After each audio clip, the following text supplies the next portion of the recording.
cielo es un lugar donde nunca pasa nada. Cielo es un lugar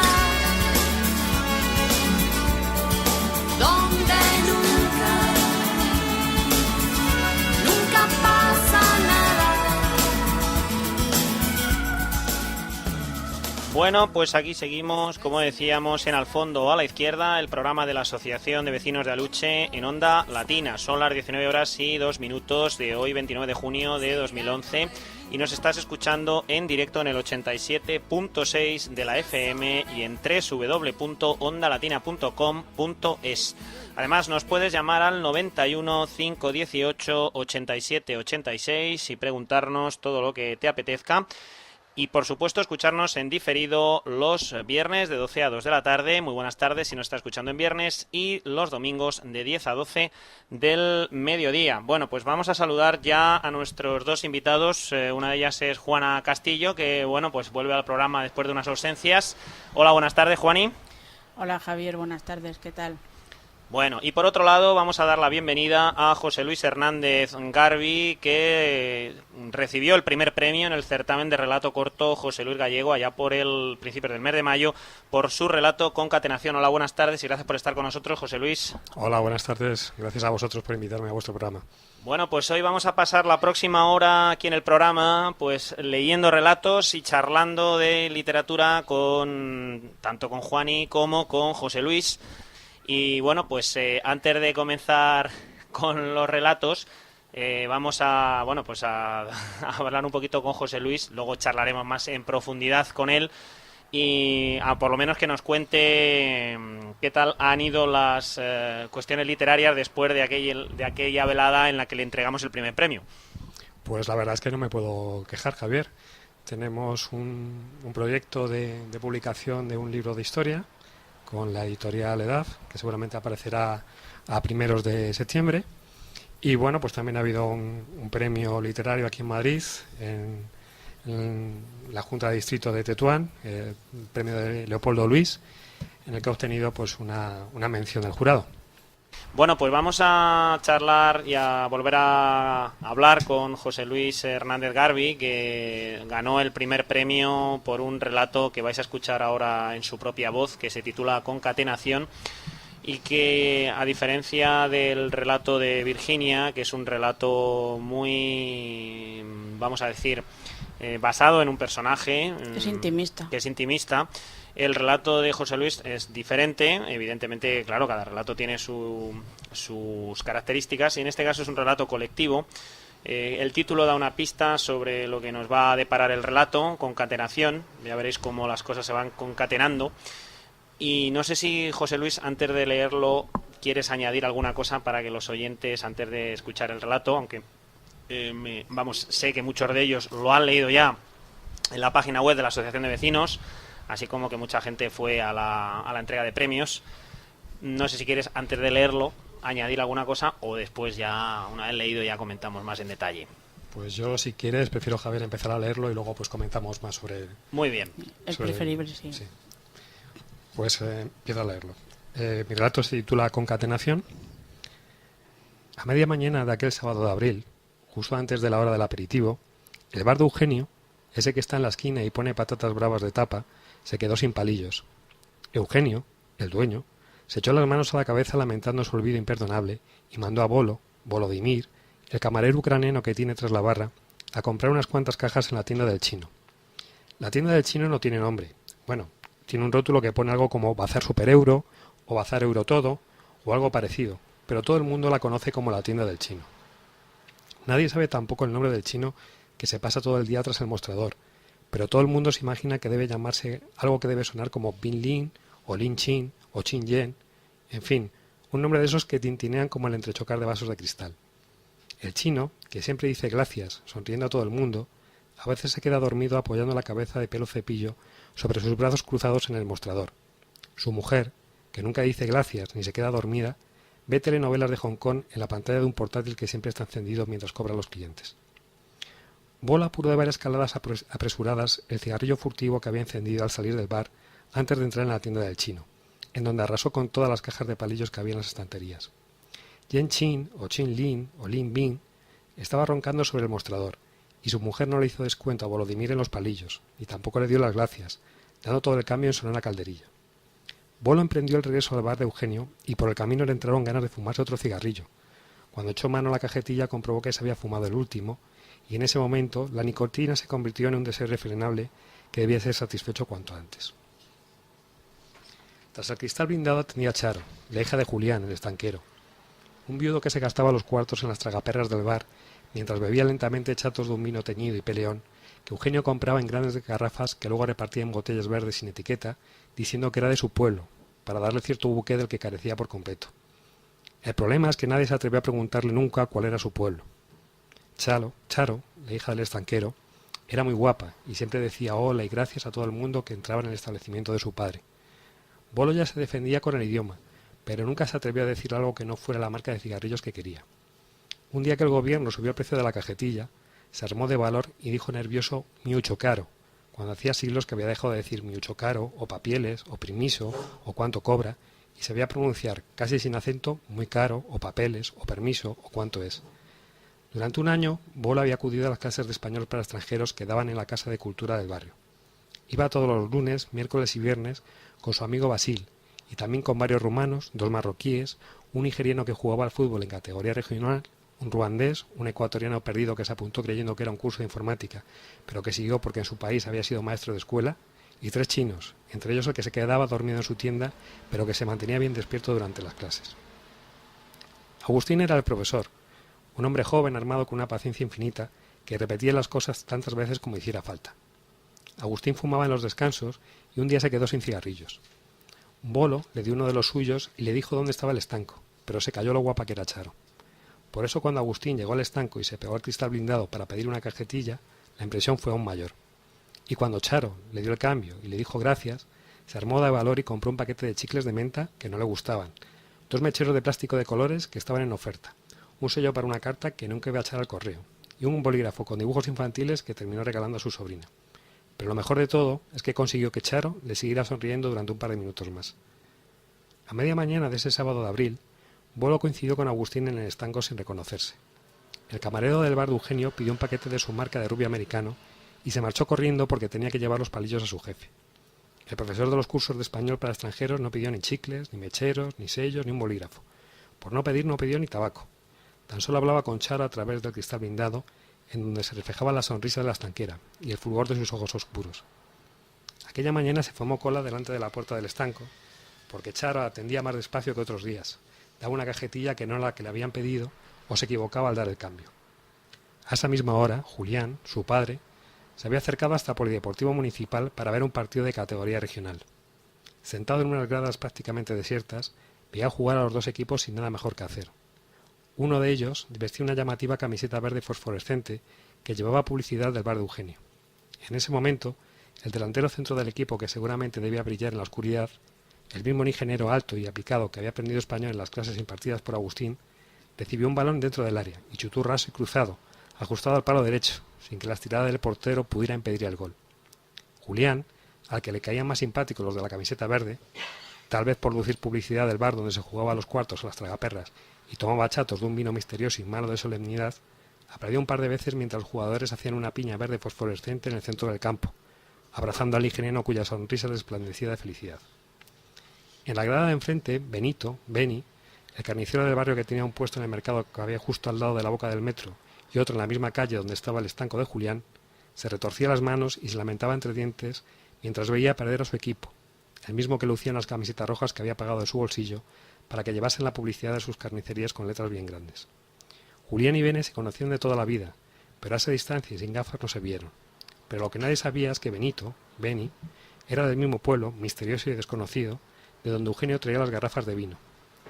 Merche, la hija mayor del carnicero, era amiga desde el colegio de Charo, la estanquera, y a esas alturas ya sabía que Agustín, el profesor con gafas de pasta y barba de varios días, salía con su amiga. Alfonso, el novio de Merche, no hacía más que lamentarse del gol encajado en su portería, mientras echaba la culpa a su defensa por haber dejado solo dentro del área a aquel gigantón que debía brillar en la oscuridad. A esa misma hora, Eugenio esperaba a Bolo impaciente. Cuando le vio entrar con las cajas de palillos, respiró aliviado. Mientras tanto, Chus, la cocinera que había conseguido hacer famosas por todo el barrio y parte del extranjero las patatas bravas del bar, trajinaba en la cocina con la freidora. Lo que no sabía era que su marido, Tomás, un municipal al que le quedaban un par de años para jubilarse, acababa de poner una multa por aparcar en doble fila, fuera del horario de carga y descarga, a camión de Jefferson, el ecuatoriano que había sido maestro de escuela en su país y que ahora se ganaba la vida trabajando para una empresa de reparto de cajas de cerveza que le servía al bar de Eugenio. Cuando Tomás le entregó el resguardo de la multa, Jefferson respiró profundamente, recordando, sin saber muy bien por qué, los buenos momentos que había pasado asistiendo a las clases de español para extranjeros que había recibido de Agustín y que le habían ayudado a adquirir una experiencia que esperaba aplicar cuando volviese a dar clase en su país. A la hora del aperitivo de ese luminoso sábado de abril, los palillos estaban colocados en los servilleteros, los dorados gajos de patata rebosaban en las bandejas y las botellas de vidrio verde habían sido rellenadas con vino peleón. Julián llegó silencioso, como siempre, y se sentó frente a la máquina tragaperras, dejando en el mostrador el chato de vino que le había servido Bolo. Merche entró con su novio cabizbajo. Al portero del Carnicerías Valle nunca le habían encajado 6 goles, una oleada fosforescente capitaneada por un negro gigantón que no dejaba de sonreír mientras él recogía el balón del fondo de la portería una y otra vez. Las patatas bravas le ayudaron a olvidar las penas. Agustín pidió una caña de cerveza sin saber de qué hablar con Alfonso, mientras Charo hablaba divertida con su amiga. Beni, entró en el bar con cara de pocos amigos, pero con el bolsillo del pantalón abultado con la recaudación de las carnicerías. Rafa, uno de sus encargados, le escuchaba estoicamente mientras comentaba con él las incidencias del partido. En poco tiempo, el bar se convirtió en un animado y ruidoso lugar de encuentro, en el que todos hablaban en voz alta. Eugenio y Bolo se movían sincronizados sirviendo cañas y vinos, mientras Chus no dejaba de preparar patatas bravas tras la puerta de la cocina. En un extremo de la barra, un joven solitario y de ojos muy abiertos tomaba notas en una libreta barata con un bolígrafo que había comprado en la tienda del chino dormido de la esquina, sin saber que aquella mañana de un soleado sábado de abril, Alfonso, el portero frustrado que trabajaba como contable y que no sabía de acabar con Agustín, le iba a reconocer de sus tiempos de facultad, acercándose hasta él para saludarle. Cuando se quiso dar cuenta, le había presentado a su novia Merche, a Charo y al profesor que había dado clases al maestro ecuatoriano que la semana pasada le había rayado el coche al hacer maniobra con su camión. Bueno, pues mira, yo que lo he leído veces y la verdad que me sigue gustando cada vez más por la gran variedad de personajes. Y es que me estoy imaginando, cuando estaba con el relato, yo estaba pensando ahí las pistas de fútbol de aquí del Parque Aluche, que subía, bajaba al otro lado, lo estaba situando perfectamente en mi imaginación y me sonaba totalmente a barrio, o sea que... Yo sobre todo a la China, viendo la telenovela. Sí, bueno, me queda una duda ahí porque digo, bueno, no sé si este personaje que toma notas en una libreta barata con un bolígrafo, al final, digo, a lo mejor es José Luis, que está ahí... Bueno, quizás juego un poco en el lector, ¿no? Claro, lo dejo un poco a su imaginación. Sí, a que sí. piense que pueda ser el autor del relato o que no. O que que simplemente no. es otro personaje de la historia. Efectivamente, sí. Eso sí que me ha pasado ahora porque estaba diciendo, pues yo creo que a ver si va a ser él. Bueno, Bueno. ya de joven no tengo mucho, ¿eh? Ya... Bueno, pero como aquí la gente solo te puede escuchar, de momento no. Eso, y Pero el que lo lea tampoco te va a ver, pues Bueno. ya está. El caso es que creo que, bueno, merecidamente este relato ganó el primer premio del el sexto certamen de relato breve José Luis Gallego. Y ya os decíamos al principio, el título estaba bien, ilustraba ya de lo que nos íbamos a encontrar en el relato, esta concatenación de personajes, de hechos en el barrio, todo es como las palabras encadenadas, ¿no? Acaba Sí, de uno y empieza el situaciones. siguiente, ¿no? Y todo está Des- relacionado. Bueno, no sé si quieres hacerle algún comentario No, o pues alguna eso, que pregunta. está todo verdaderamente hiladito. Es como una tela de Ariadna ahí que va todo, es que se va desarrollando como una bola de nieve. Y además, desde mi punto de vista, es muy espontáneo todo, no hay nada forzado, las historias van surgiendo solas, los personajes aparecen cuando tienen que aparecer, reaparecen cuando tienen que reaparecer, y además está hecho todo de una forma, el observador que describe, vamos, el autor o la persona que describe esta situación del barrio, pues lo hace de forma como muy... Que está tomando notas. Sí, está tomando notas y bueno, nos los presenta, él permanece totalmente en el anonimato y en un segundo plano y da a los personajes el total protagonismo colectivo, que sobre todo a mí es lo que me gustó. Aparte que está muy bien escrito, pues este sentimiento colectivo que irradia, a mí me transmitía la idea de barrio. Sí, la verdad es que esa era la idea que pretendía al escribir el relato, ¿no? Dar una imagen de barrio, de lo que nos encontramos todos los días en nuestras calles, ¿no?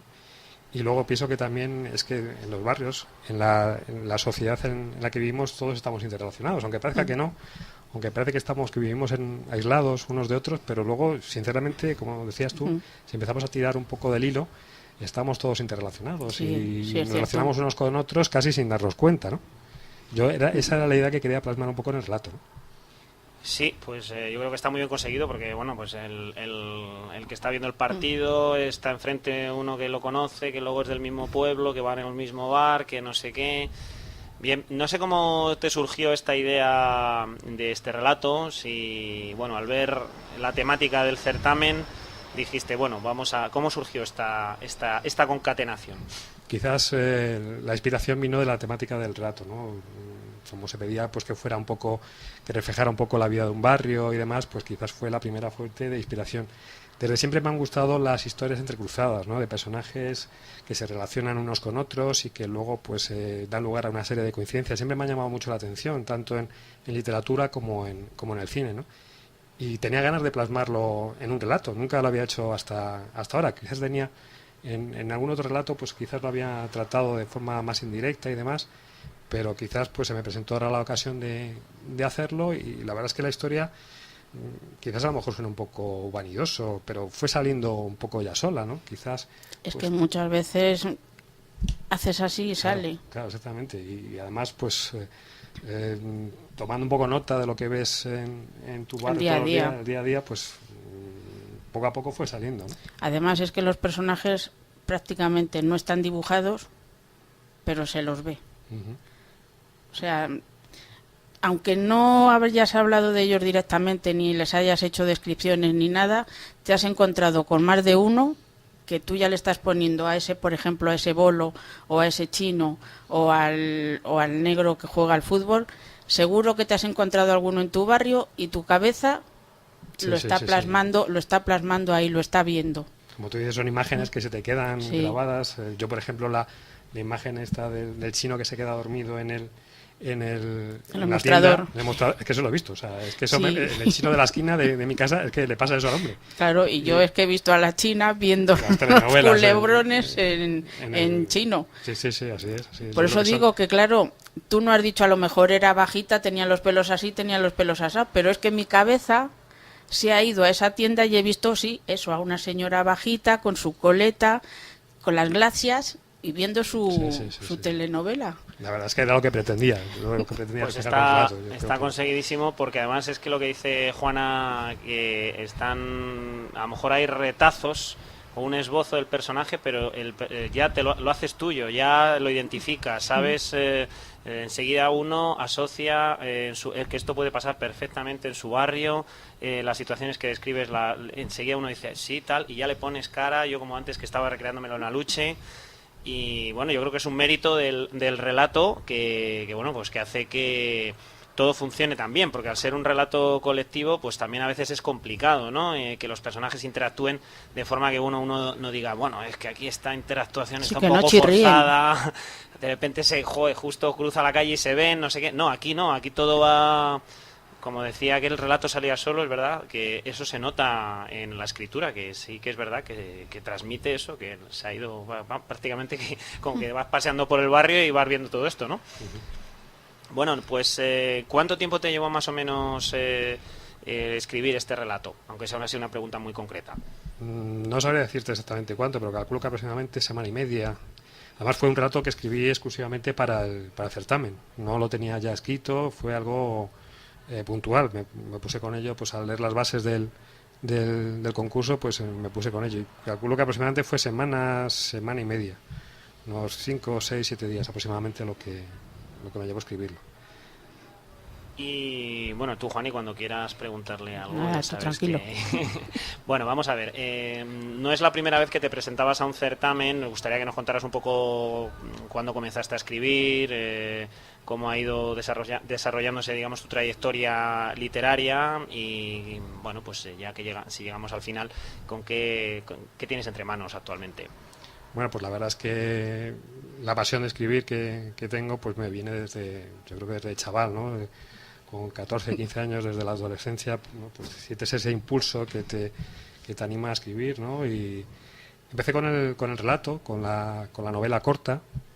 Y bueno, pues la verdad es que en estos últimos años pues he tenido mucha suerte y he ganado varios premios literarios, entre ellos el vuestro, que ha sido el penúltimo. Ya os comentaba que ha habido también una mención de honor en otro premio aquí en Madrid.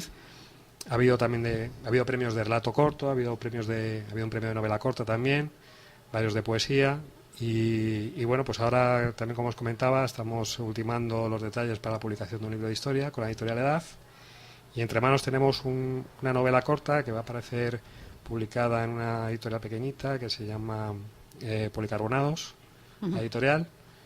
Y bueno, pues también hay algún otro proyecto por ahí en marcha, algo de poesía, algún poemario y demás, que vamos a ver si sale adelante. Cuando dices tenemos, ¿es plural majestático o es que eres tú y otra persona? No, es majestático. Majestático, yo creo que sí, la modestia ahí es buena, ¿eh? Sí, esta editorial, no sé si me suena a mí de la charla que tuvimos después de la entrega, pero sí que Policarbonados sí que... A mí me suena, no sé si de Alberto. De Alberto de Frutos. Alberto de Frutos, sí. Que ha publicado ahí. Alberto de Frutos ha publicado con ellos. Eso es. Es que nos conocemos además también de Alberto de Frutos. De los premios. Presenté yo a la gente de Policarbonados porque a través de una relación familiar y demás, pues conocí a los que llevan la editorial Policarbonados, a Mariano y a Carlos, que bueno, Carlos ya no está en la editorial. Y bueno, pues acudimos juntos un día a la editorial y a raíz de ello pues empezó su colaboración con ellos. Que es yo mandé una serie de relatos, pero todavía no me han dicho nada. Que no sé si... Bueno, van despacio, ¿eh? Me lo imagino. Van despacio. Porque... De todas... Sí, bueno, quería añadir, porque a lo mejor los oyentes y las oyentes no conocen a Alberto de Frutos. Bueno, ha estado aquí varias veces en el programa. Ganó el año pasado el tercer premio en el quinto concurso de relato breve. Y es el hombre premio, sí, como yo le digo. Es un escritor de talento muy joven y la verdad es que es impresionante su trayectoria literaria en premios. O sea, no sé cuántos habrá obtenido, pero muchísimos. Y todos estamos esperando un poco que dé el salto ya a la literatura, una gran editorial. Sí, yo también lo estoy. Y con alguna novela o con alguna colección de relatos, porque la verdad es que su talento y su trayectoria literaria se lo merecen. Bueno, pues Alberto de Frutos además fue jurado, compartí yo con él ese honor de ser jurado de que es el que ha otorgado este primer premio a José Luis por concatenación.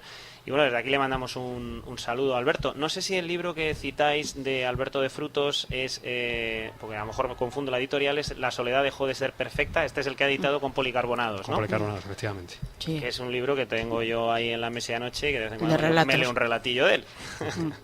Bueno, pues vamos a poner una canción y luego vamos a seguir charlando con Juana Castillo y con José Luis Hernández Garbi sobre literatura. En este caso ya habéis escuchado su relato Concatenación y luego, bueno, vamos a seguir hablando de estos temas y creo que Juana Castillo también vamos a despedir la temporada con un relato suyo. ¿No? ¿Cómo lo ves? Bueno, como quieras. Sí, bueno, habrá tiempo.